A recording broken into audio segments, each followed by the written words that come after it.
Entrevista al Día con Hernán Higuera.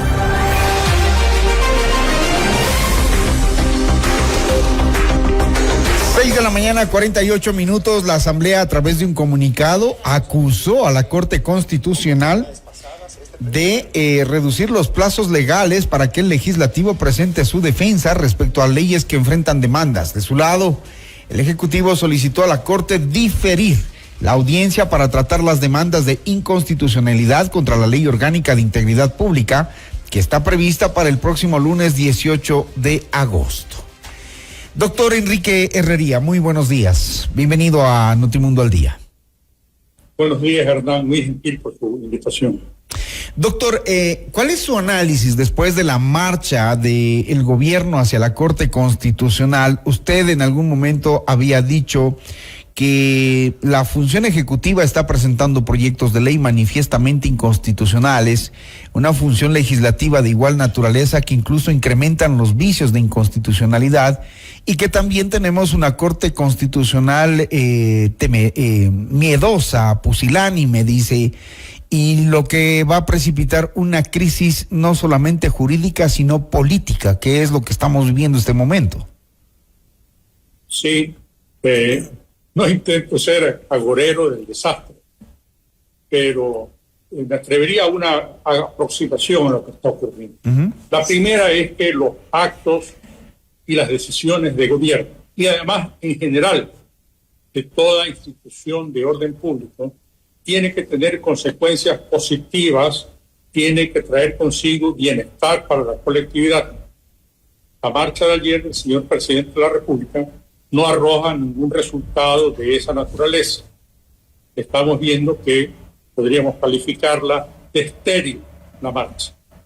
Eso como primera consideración. Como segunda consideración, creo que ningún ecuatoriano no está consciente, es decir, estamos conscientes los ecuatorianos de que al presidente de la República en esos proyectos de ley presentados lo acompaña un principio de buena fe, que lo está demostrando además porque hay que reconocer que es el único mandatario que ha enfrentado tan abiertamente el crimen organizado en el Ecuador en las últimas décadas.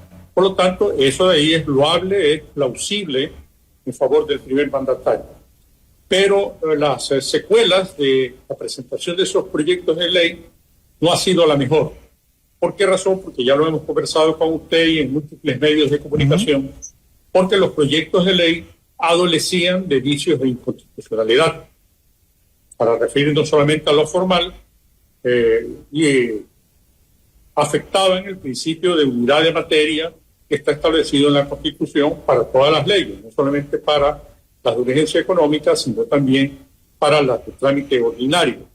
Y eso ahí es producto de una mala asesoría jurídica. El presidente de la República no tiene por qué conocer, a pesar de que dice la disposición normativa que la ignorancia de la ley no excusa a persona alguna, pero ese es un principio general, pero ni siquiera los propios abogados, los que nos dedicamos a litigar y al estudio del derecho, conocemos todos los cuerpos normativos.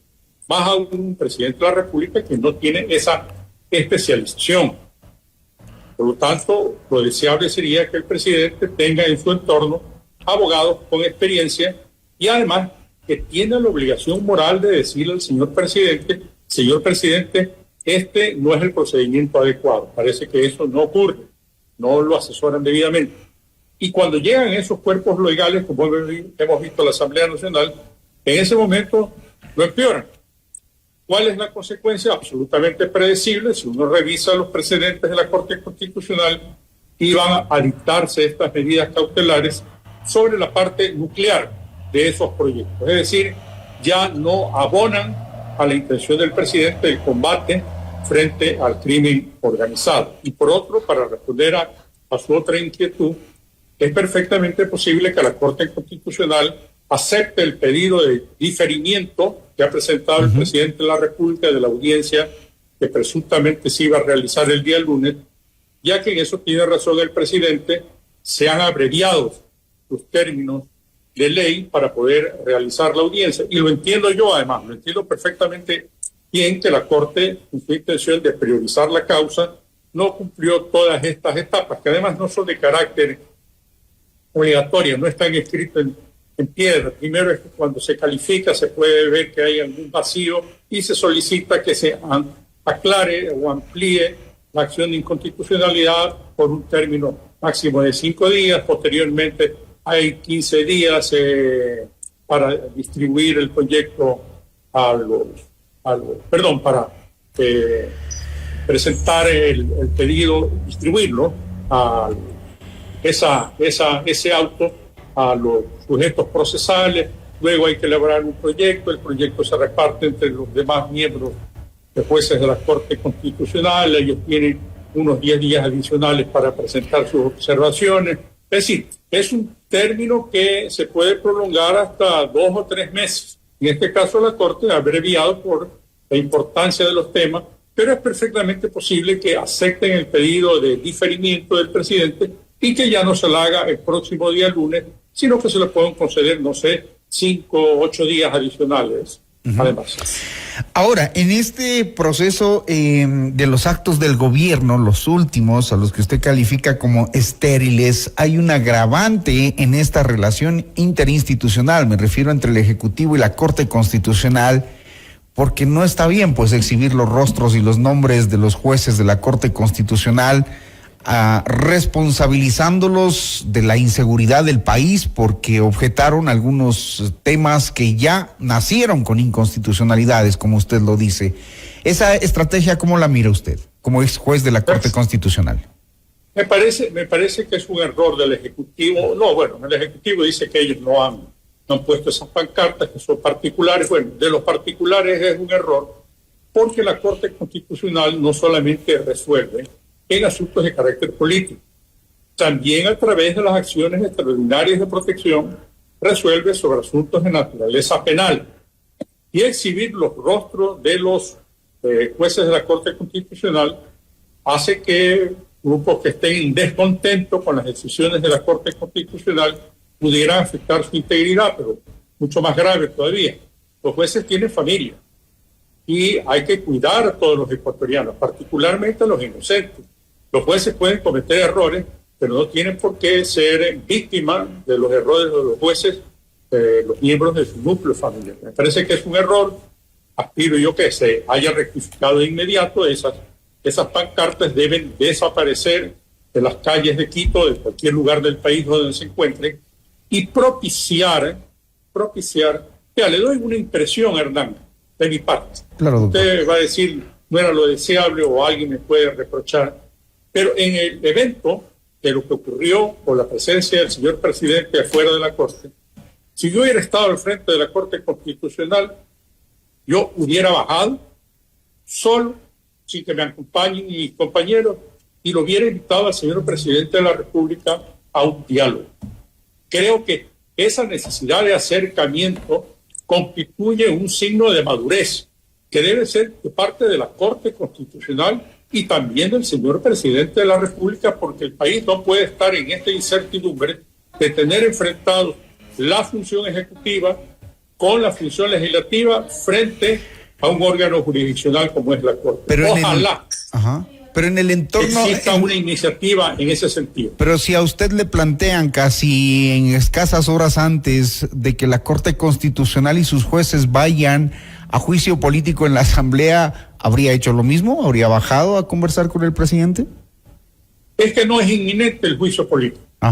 Es una aspiración del presidente de la República que se ha lanzado incluso como un esbozo, una idea suelta, porque para que se pueda asegurar de que va a haber este intento o pregunta de juicio político, tiene que conocerse los anexos.